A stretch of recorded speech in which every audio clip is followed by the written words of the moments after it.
हमारे young generation को तबाह करने की जिम्मेदारी कमेटियों के ऊपर है।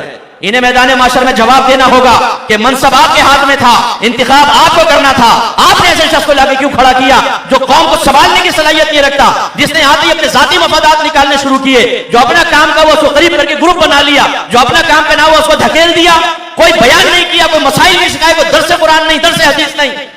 आपने 20 साल तक इसको मुसल्लत करके रखा, बस ये हमसे राजी रहे, हमारी बात मानता रहे, हमारे इशारों पे चलता रहे, कौम को मिले ना मिले जवाब दो इसका। मस्जिद की ये कमेटी की जिम्मेदारियां एक अमानत है, इस अमानत में अगर खयानत करेंगे तो आखिरत में जवाब दे होंगे। ऐसे ही हुफ्फाज को तरावी के अंदर बुला के ले आते हैं, कितनों को मैंने देखा है, पहले दाढ़ी साफ हुई, लड़की बाजियां कर रहे हैं, वन व्हीलिंग कर रहे हैं, लड़कों आवारा लड़कों के साथ रमजान करीब आया तो धंधा करने का ख्याल आ गया, दाढ़ी बढ़ा ली जी, हमें खड़ा कर कमेटी की जिम्मेदारी उसको खड़ा करके जब वो आए तो ये ना करें कि अच्छा मैं कुरान पढ़ के सुनाओ, 2 रकात जरा हम देखते हैं आप कैसा कुरान पढ़ते हैं। वो भी ऐसा रियाकाराना कुरान पढ़ता है। अगर मैं आपसे कहूं आप अच्छा कुरान पढ़ेंगे तो मैं आपको 1 लाख रुपए दूंगा। तजवीज से पढ़ना, जरा आयन और हा गाड़ी गाड़ी निकालना, तो आप उस 1 लाख के लिए कितने अच्छा कुरान पढ़ेंगे। आप कहेंगे मुफ्ती साहब राजी हो जाए तो जेब से 1 लाख की गड्डी तो आई जाए। रियाकारी से बचना बड़ा मुश्किल होता है।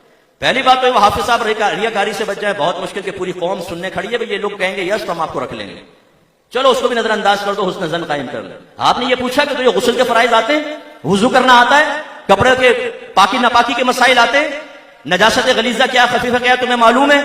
एक इमाम लोगों की नमाजों का जामिन होता है। अगर वो ऐसे घर से ताल्लुक रखता है जिस घर की निकम्मी तरीन औरतों को कपड़े पाक करने नहीं आते, तो वो सारे कपड़े वॉशिंग मशीन में डाल देंगी और पाक नापाक धुलकर ये हाफिज साहब भी कपड़े इस्त्री करके मटकता हुआ आकर यहाँ पे नमाज पढ़ाएगा और नापाक कपड़ों में पढ़ाकर इसकी नमाज भी जाया होगी और पब्लिक की नमाज भी जाया होगी।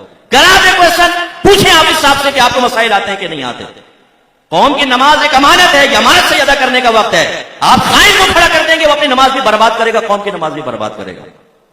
लेकिन नहीं, आके जी खड़े हो जाएं, वो ऐन हाथ अच्छी निकाल दे और या अलमुन तालमुन के अलावा कुछ समझ में ना आए तो बोलते हैं यार इतना तेज पढ़ा माशाल्लाह, क्या स्पीड है, 2 रकात इतने में तो कैलकुलेशन की 20 इतने में है 15 मिनट में, और वाह वाह ये हाफिज साहब चाहिए। नौजवान भी खुश हो गया कि अच्छा भी खेलकूद का मौका मिलेगा, जल्दी जल्दी हाफिज साहब पढ़ के फारिग हो जाए।